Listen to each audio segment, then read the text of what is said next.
Soy Daniel Aceves Villagrán, medallista de plata de los Juegos Olímpicos, y esta es mi historia.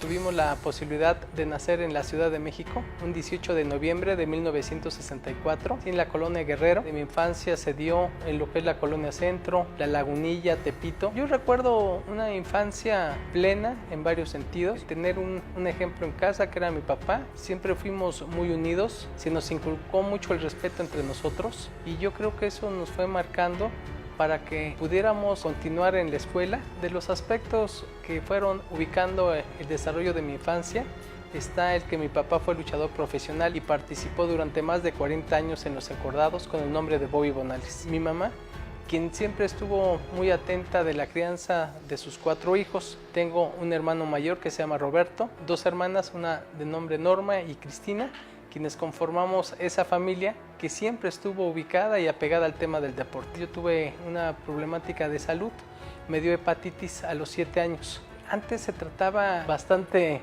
llamativa, muy casera, porque te ponían en reposo y te daban dulces. Cuando se dio este episodio, se detuvo mi crecimiento y además engordé. Cuando encontramos el tema de la lucha, buscando ser luchadores profesionales junto con mi hermano Roberto, llegamos al Deportivo Guelatao. No encontramos un ring, no encontramos capas, máscaras. Vimos a un grupo de jóvenes que los ponían a correr, a hacer pesas, a nadar, a jugar básquetbol, fútbol. Un estímulo importante para mí fue que empecé a bajar de peso. Me molestaba mucho que me dijeran gordito, era una ofensa muy amplia. En ese entonces éramos una generación que salíamos a jugar todas las tardes. Hoy, en lugar de ser niños de la calle, son niños de la llave, niños que están encerrados con los juegos digitales, solo ejercitan los pulgares. Creo que nosotros vivimos algo muy diferente de jugar con tu ring, con los luchadores de plástico. Yo que soy aficionado a la lucha libre,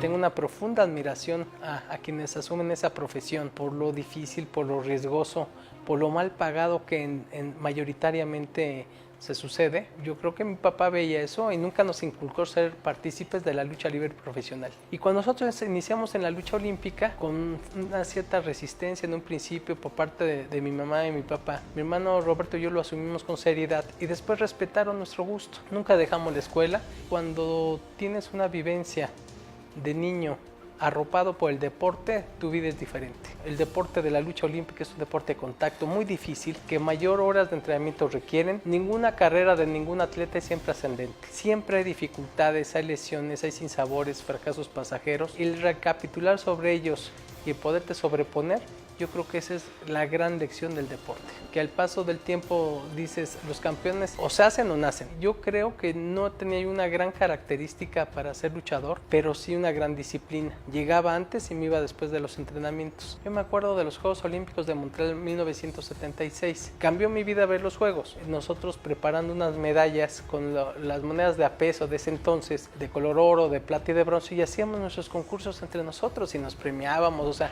y nos impactó de manera muy sólida. Esas vivencias entre nosotros como hermanos, esas tardes pues las tengo perfectamente ubicadas en mi memoria. Desde ahí yo dije, yo quiero ir a unos Juegos Olímpicos. No hubo un día en que yo no dejara de pensar en ese tema. Y como disciplina tiene 2 estilos, el estilo libre y la grecorromana, que fue la que a mí más me gustó. Yo fui construyendo, la verdad, algunas habilidades. Yo a los 15 años ya competía en adultos. Viajé ya a los 11, 12 años Albuquerque, Nuevo México en camión ahí con el equipo, fueron casi 80 horas de viaje. En ese entonces era muy difícil que yo pudiera salir del país por temas de carácter económico. Mi mamá era radiotécnica, mi papá tenía un establecimiento donde vendían material eléctrico. Ahí se daba el sustento, entonces no había una gran posibilidad como para pensar en un viaje a Estados Unidos. El año siguiente logro un 3er lugar mundial infantil. En una ocasión perdí los 2 combates, que fue en ese primer viaje que hice. En San Diego, en el campeonato mundial, obtengo la medalla de bronce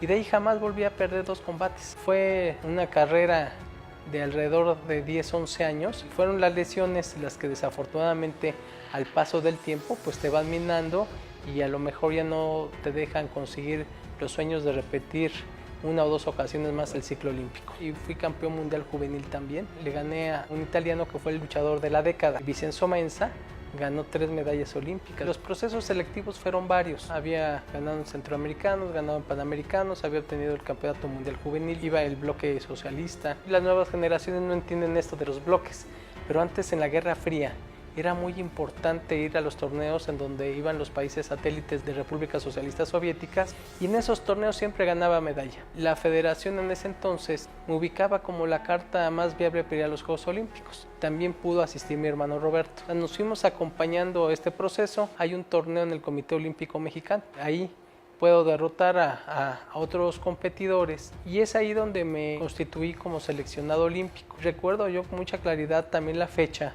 en que entramos a la Villa Olímpica. Fuimos los primeros en entrar por parte de México. Fue el 31 de julio de 1984 cuando tuve mi primera participación en los Juegos Olímpicos. Todo se va dando desde que das el peso. No, la verdad no lloré. Experimenté una gran preocupación porque el 2 de agosto del 84 primero tuve que enfrentarme para pasar a la final. Un competidor al que yo no habíamos coincidido en ningún torneo. En el primer tiempo yo le iba ganando 9-0. Aunque tú llegues a una diferencia de 12, termina el combate. Dominé plenamente el primer tiempo, quedé muy cansado, y en el segundo tiempo me empató y terminó la lucha 9-9.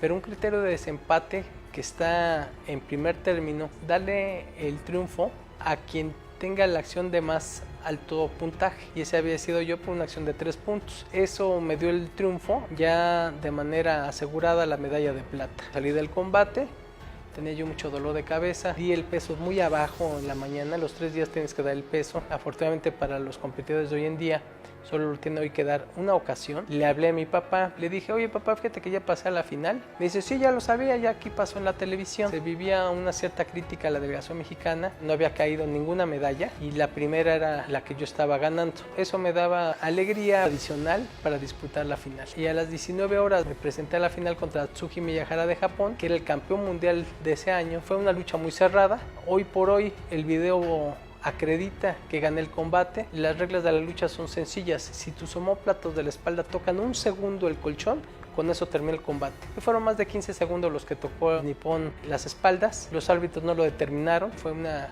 circunstancia pues ajena a mi voluntad, terminó por decisión. Yo me sentía total y absolutamente feliz de ser medallista olímpico. Yo he descrito, sobre todo en estas funciones como presidente de la Asociación de Medallistas, que el serlo y el ser olímpico te da un estatus social irreversible reconocido en todo el mundo. No había premios económicos, el deporte era amateur. Y hoy por hoy todo el deporte es profesional. Yo recibí por ser medallista $500 y los invertí junto con mi hermano para comprar una televisión a color, que nosotros nunca habíamos tenido una televisión a color en tu casa. No hubo una fiesta, como después me supe, todos los medallistas les hicieron fiestas y hubo una serie de acontecimientos. Nosotros no éramos así, éramos muy cerrados hacia con nosotros. Había pasado que habíamos conseguido un sueño que habíamos buscado con mucho esfuerzo, con mucha problemática. Por supuesto, te cambia la vida. Yo llevo 4 cirugías, 2 en cada rodilla. Es uno de los elementos que más se desgastan. Y en el 89 decido retirarme.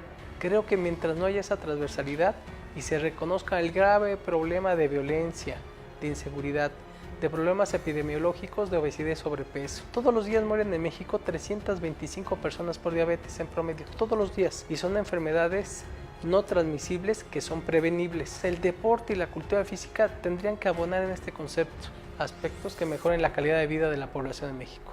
Una filosofía que hemos tratado de impregnar con la mayoría de los medallistas olímpicos.